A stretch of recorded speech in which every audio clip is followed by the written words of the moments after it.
Dans les Yvelines, une mère de famille quitte son travail comme elle l'a déjà fait des centaines de fois auparavant. Elle monte dans sa voiture, prend la route et disparaît. 9 jours plus tard, à plusieurs dizaines de kilomètres de là, une malle métallique est repêchée dans les eaux de la Seine. À l'intérieur, les enquêteurs découvrent une scène d'une violence inouïe. Le corps d'une femme, mutilé, méconnaissable. Pendant plus de 30 ans, ce crime entra les enquêteurs. 30 ans de fausses pistes, 30 ans de silence, 30 ans sans réponse pour une famille brisée. Jusqu'à ce qu'une simple phrase, prononcée au détour d'un appel téléphonique, fasse ressurgir les fantômes du passé. Une phrase qui va réveiller l'un des cold cases les plus troublants de l'histoire judiciaire française. Voici l'histoire de l'affaire Corinne Didio. L'affaire de la malle de la Seine. Décembre 2022. Toute la France suit avec inquiétude la disparition de Leslie Orelbeck et Kevin Trompa dans les Deux-Sèvres. Les médias s'emparent de l'affaire. Les recherches se multiplient. Les enquêteurs, eux, travaillent dans l'ombre. Comme dans toute enquête criminelle majeure, ils surveillent certaines communications de l'entourage afin de détecter le moindre élément utile. Une nuit, au cours d'une écoute téléphonique, une voix attire particulièrement leur attention. Celle de Marie-Thérèse Garcia, une proche de la famille de Leslie. Au téléphone, la femme évoque sa colère face à la disparition de la jeune femme. Puis elle prononce une phrase qui glace immédiatement ceux qui l'écoutent. « Si je retrouve ceux qui ont fait ça à Leslie, je les découpe en morceaux, je les mets dans une valise et je l'envoie à la gendarmerie. » Pour beaucoup, ces mots pourraient n'être qu'une réaction excessive dictée par l'émotion. Mais pour certains enquêteurs, cette phrase évoque autre chose, quelque chose de beaucoup plus ancien. Un dossier oublié, un meurtre jamais élucidé, une femme retrouvée démembrée dans une malle, une affaire vieille de près de 30 ans. À cet instant, personne n'imagine encore que cette conversation va contribuer à relancer l'une des enquêtes criminelles les plus mystérieuses des Yvelines. Pour comprendre pourquoi, il faut revenir en arrière, très loin en arrière. Le 19 juin 1995 débute comme n'importe quel autre lundi. À Guyancourt, dans les Yvelines, Corinne Didio travaille comme commerciale. Elle a 37 ans. Autour d'elle, ses proches décrivent une femme dynamique, indépendante et profondément attachée à son fils, Romain. Romain a 10 ans et il est le centre de son univers. Corinne a des projets, des responsabilités, une vie bien remplie. Rien ne laisse présager le drame qui s'apprête à se produire. En fin d'après-midi, elle quitte son travail. Des collègues la voient rejoindre sa Peugeot 205 sur le parking. Elle démarre, s'éloigne, puis disparaît dans la circulation. Personne ne le sait encore, mais c'est la dernière fois que Corinne Didio sera vue vivante. Le lendemain matin, son bureau reste vide. Les appels restent sans réponse. Les heures passent, puis l'inquiétude s'installe, car ce comportement ne ressemble absolument pas à Corinne. Elle n'a prévenu personne, n'a laissé aucun message, et surtout, elle n'aurait jamais abandonné son fils sans explication. Très rapidement, sa disparition est signalée. Une enquête est ouverte. Les policiers recherchent sa voiture, interrogent ses proches, vérifient ses habitudes, mais rien. Aucune trace. Comme si Corinne s'était évaporée. Les jours passent, puis une semaine entière. Pour sa famille, l'attente devient insupportable, particulièrement pour le petit Romain. À seulement 10 ans, il ne comprend pas pourquoi sa mère ne rentre pas à la maison. Chaque jour qui passe fait grandir l'angoisse. Et bientôt, cette angoisse va laisser place à l'horreur. Le 28 juin 1995, 9 jours après la disparition de Corinne, à plusieurs dizaines de kilomètres de Guyancourt, dans l'Eure, la Seine suit tranquillement son cours près de La Roquette. La matinée semble ordinaire, jusqu'à ce qu'un objet étrange attire l'attention de personnes présentes au bord du fleuve. Quelque chose flotte entre deux eaux, une grande malle métallique, semblable à une cantine militaire. L'objet paraît anormalement lourd. Les gendarmes sont appelés. Lorsqu'ils arrivent sur place, ils constatent que la malle est maintenue fermée par plusieurs bandes adhésives. Une odeur inquiétante commence déjà à s'en dégager. Quelques instants plus tard, le silence s'abat sur les berges de la Seine. À l'intérieur se trouve le corps mutilé d'une femme. La tête a disparu, les mains également. Les pieds ont été sectionnés. L'auteur du crime semble avoir cherché à empêcher toute identification. Les premières constatations médico-légales révèlent également une violence extrême. 14 coups de couteau ont été portés au niveau du thorax. La victime a été tuée puis placée dans cette malle avant d'être abandonnée dans le fleuve. Mais une question demeure. Qui est-elle? En 1995, les enquêteurs ne disposent pas des outils scientifiques actuels. Sans visage, sans empreinte exploitable, sans identité, le mystère est total. Et pourtant, sans le savoir, les enquêteurs viennent de découvrir Corinne Didio. Les mois passent, puis les années. Malgré les efforts des enquêteurs, la victime retrouvée dans la Seine demeure inconnue. Les services de police consultent les dossiers de disparition, recoupent les signalements, vérifient des dizaines de pistes.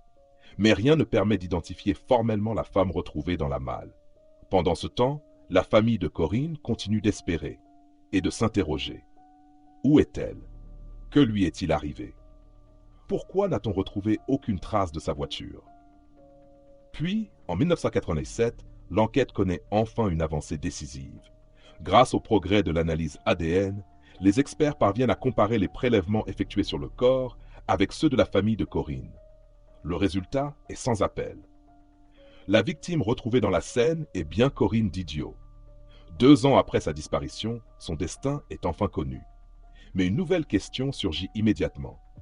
Une question encore plus terrible. Qui l'a tuée et pourquoi? Les enquêteurs se tournent naturellement vers l'entourage de Corinne. Ils examinent sa vie privée, ses relations, ses conflits éventuels. Et très rapidement, un nom attire leur attention.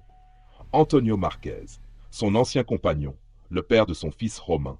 Leur séparation s'est déroulée dans un climat tendu. Les policiers découvrent notamment des désaccords persistants concernant la garde de l'enfant. Mais Antonio n'est pas seul.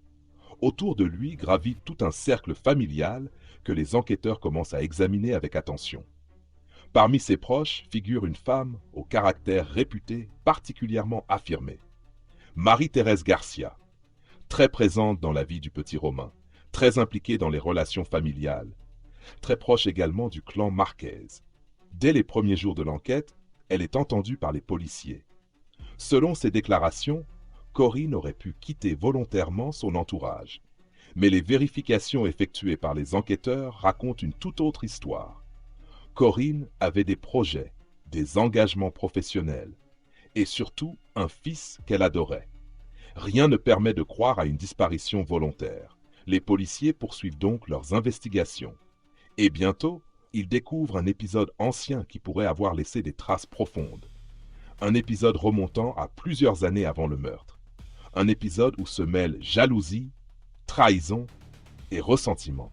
Des sentiments capables de survivre longtemps, très longtemps. À mesure que les enquêteurs explorent le passé de Corinne Didio, une vieille histoire familiale refait surface. Une histoire remontant au milieu des années 1980. À l'époque, plusieurs membres de la famille passent des vacances ensemble en Espagne. Mais derrière les apparences, les tensions couvent déjà. Selon différents témoignages recueillis au cours de l'enquête, Marie-Thérèse Garcia aurait découvert que son compagnon de l'époque, Francisco Marquez, avait entretenu une relation avec Corinne. Les conséquences sont immédiates. Des disputes éclatent, les relations se dégradent et une profonde rancœur semble s'installer. Avec les années, cet épisode devient presque une légende familiale. Un conflit ancien dont tout le monde connaît l'existence, mais dont personne ne mesure réellement les conséquences.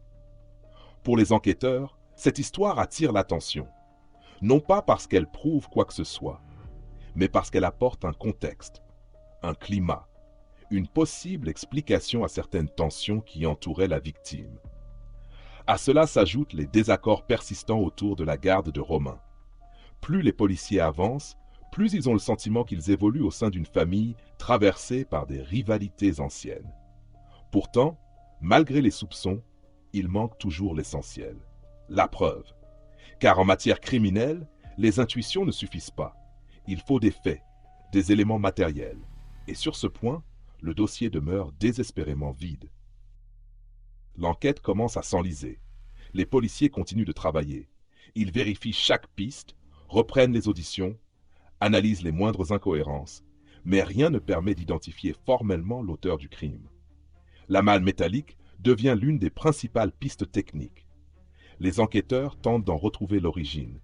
Ils interrogent des fabricants, consultent des distributeurs, cherchent à savoir qui aurait pu l'acheter, sans succès. Ce type de cantine métallique est alors très répandu. Des milliers d'exemplaires circulent dans toute la France. Impossible de remonter jusqu'à son propriétaire. La Peugeot 205 de Corinne demeure, elle aussi, introuvable. Les recherches s'étendent à plusieurs régions. Des vérifications sont effectuées dans des casses automobiles. Des signalements sont diffusés. Mais la voiture ne réapparaît jamais, comme si elle avait été engloutie avec une partie de la vérité.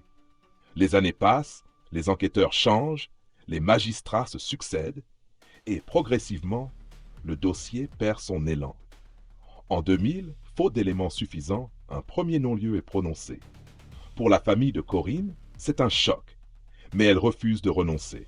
Grâce à sa détermination, de nouvelles investigations sont engagées. Les procès-verbaux sont relus, les témoins réentendus, les anciennes pistes réexaminées. Pourtant, malgré tous ces efforts, rien ne permet de débloquer l'affaire. En 2008, un second non-lieu est prononcé. Cette fois, le dossier semble définitivement condamné. Les cartons rejoignent les archives. Les années deviennent des décennies. Pour beaucoup, l'affaire Corinne Didio appartient désormais au passé. Un meurtre de plus jamais résolu. Un cold case parmi tant d'autres. Mais parfois, les affaires les plus anciennes attendent simplement le bon moment pour revenir à la surface. Pendant que l'enquête dort dans les archives, la vie continue. Les années défilent. Les enfants deviennent adultes. Les témoins vieillissent. Certains disparaissent. Et au milieu de tout cela, il y a Romain, le petit garçon de 10 ans qui attendait le retour de sa mère en juin 1995. Pour lui, le temps n'efface rien. Les anniversaires passent, les fêtes de famille aussi. Mais une question demeure toujours présente. Que s'est-il passé ce soir-là? Qui a tué sa mère? Pendant plus de 20 ans, les réponses semblent hors d'atteinte. Le dossier paraît enterré. Et pourtant, quelque part, les preuves existent peut-être encore. Invisibles à l'œil nu, oubliées dans un carton, conservées dans un dépôt judiciaire, en attendant que la science soit capable de les révéler. Décembre 2022, toute la France suit avec attention la disparition de Leslie Orelbeck et Kevin Trompa. Les investigations mobilisent d'importants moyens. Comme dans toute affaire criminelle sensible, certaines communications sont surveillées. Au cours de l'une de ces écoutes, les enquêteurs entendent la voix de Marie-Thérèse Garcia.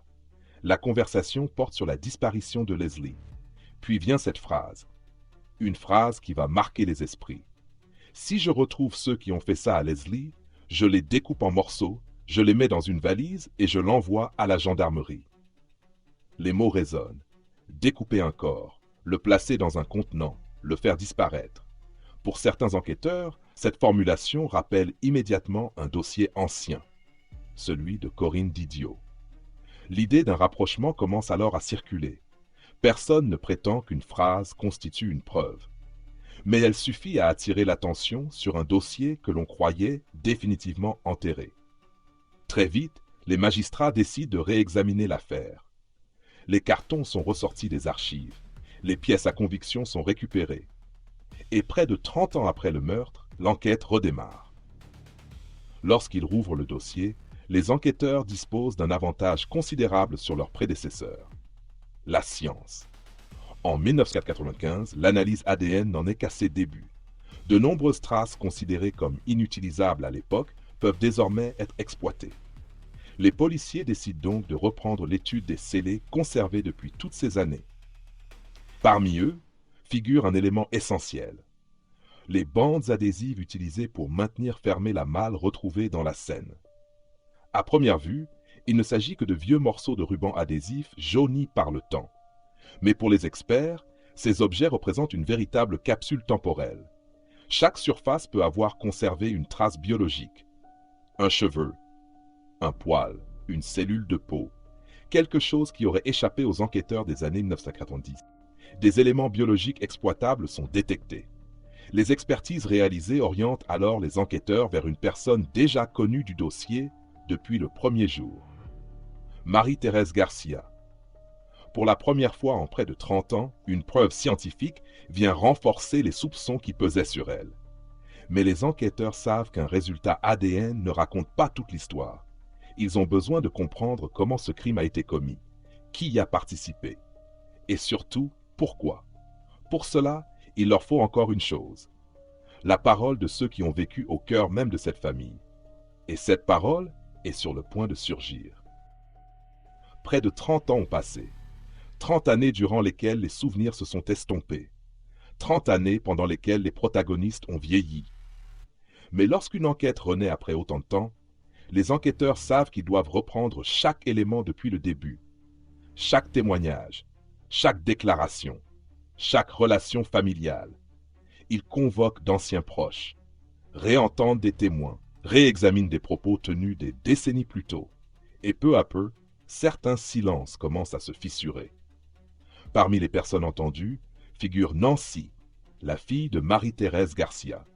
Ces déclarations vont prendre une place importante dans la procédure. Au cours de ses auditions, elle évoque des confidences que sa mère lui aurait faites au fil des années.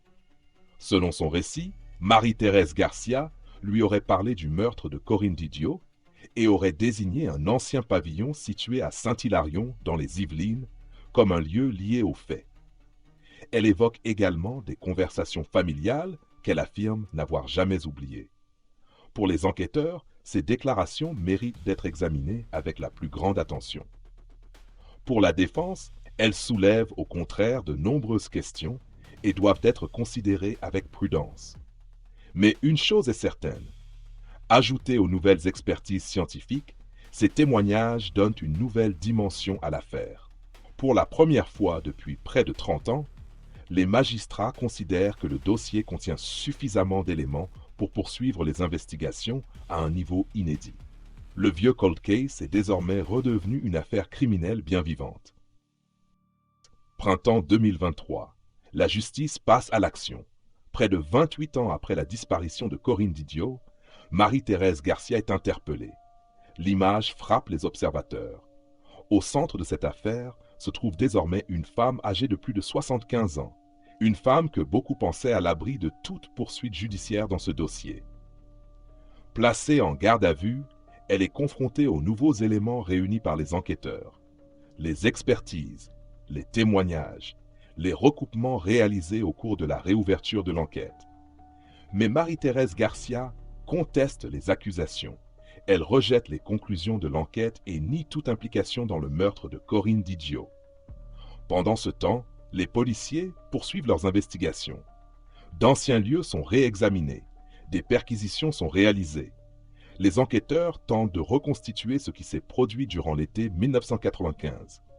À l'issue de la procédure, Marie-Thérèse Garcia est mise en examen pour homicide volontaire. L'affaire s'oriente désormais vers un procès. Un procès que beaucoup n'espéraient plus voir un jour. Pour la famille de Corinne, c'est un tournant historique. Pour Romain, surtout. L'enfant qui attendait autrefois le retour de sa mère est devenu un homme. Et après plus de 3 décennies d'attente, il va enfin entendre une cour de justice examiner le dossier. Juin 2026. Le palais de justice des Yvelines s'apprête à accueillir un procès hors norme. Rarement une affaire criminelle aura traversé autant d'années avant d'être jugée. Dans la salle d'audience, le temps semble se superposer. D'un côté, il y a le présent, les magistrats, les avocats, les journalistes, les familles. De l'autre, il y a le passé. L'été 1995, la disparition de Corinne, la malle retrouvée dans la Seine, les décennies de questions sans réponse. Au cœur de l'audience siège Marie-Thérèse Garcia. Âgée de 79 ans, elle comparaît devant la cour d'assises des Yvelines. Face à elle se trouvent les proches de Corinne, et parmi eux, Romain, celui qui n'avait que 10 ans lorsque sa mère a disparu. Pendant plusieurs semaines, les débats reviennent sur chaque aspect de l'affaire. Les experts détaillent les analyses scientifiques. Les enquêteurs expliquent le travail réalisé lors de la réouverture du dossier. Les témoins sont entendus. Les souvenirs ressurgissent. L'accusation présente les éléments qu'elle considère comme un faisceau d'indices cohérents. La défense répond point par point. Elle rappelle que plus de 30 ans se sont écoulés depuis les faits. Elle conteste certaines interprétations. Elle souligne les limites inhérentes à une affaire aussi ancienne. Comme souvent dans les grands procès criminels, 2 récits s'affrontent. Deux visions radicalement différentes d'une même histoire. Le 3 juillet 2026, après plusieurs heures de délibération, la Cour d'assises des Yvelines rend sa décision. Marie-Thérèse Garcia est reconnue coupable du meurtre de Corinne Didio. La Cour la condamne à 25 ans de réclusion criminelle. Dans la salle d'audience, l'émotion est immense. Pour les proches de Corinne, cette décision marque l'aboutissement d'un combat commencé plus de 3 décennies auparavant. Antonio Marquez, également jugé dans cette affaire, est quant à lui acquitté. Le procès s'achève, mais les débats autour de l'affaire, eux, ne disparaîtront pas. Car malgré la condamnation, certaines zones d'ombre demeurent et certains secrets n'ont jamais été révélés. La tête de Corinne Didio n'a jamais été retrouvée, ses mains non plus. La Peugeot 205 dans laquelle elle a quitté son travail le 19 juin 1995 demeure introuvable et certains détails de cette affaire disparaîtront peut-être à jamais avec ceux qui en détenaient les clés. Mais malgré ces zones d'ombre, une certitude subsiste. Pendant longtemps, le meurtre de Corinne Didio a semblé condamné à l'oubli. 2 non-lieux, des décennies sans avancée, un dossier rangé dans les archives. Et pourtant, le temps n'a pas effacé toutes les traces. Les progrès de la science ont permis de redonner une voix à des indices que l'on croyait muets. Des témoignages sont réapparus, et une enquête que beaucoup considéraient comme perdue a fini par retrouver son chemin vers une cour d'assises. L'affaire de la Malle de la Seine est devenue l'un des cold cases les plus marquants de l'histoire judiciaire française. Une histoire où le passé a fini par rattraper le présent. Une histoire qui rappelle qu'en matière criminelle, certaines vérités peuvent mettre des décennies à émerger. Et qu'un dossier que l'on croit enterré n'est parfois qu'endormi. Car au fond, les fantômes du passé ne disparaissent jamais vraiment. Ils attendent simplement le moment où quelqu'un viendra les réveiller. Et parfois, une seule phrase suffit.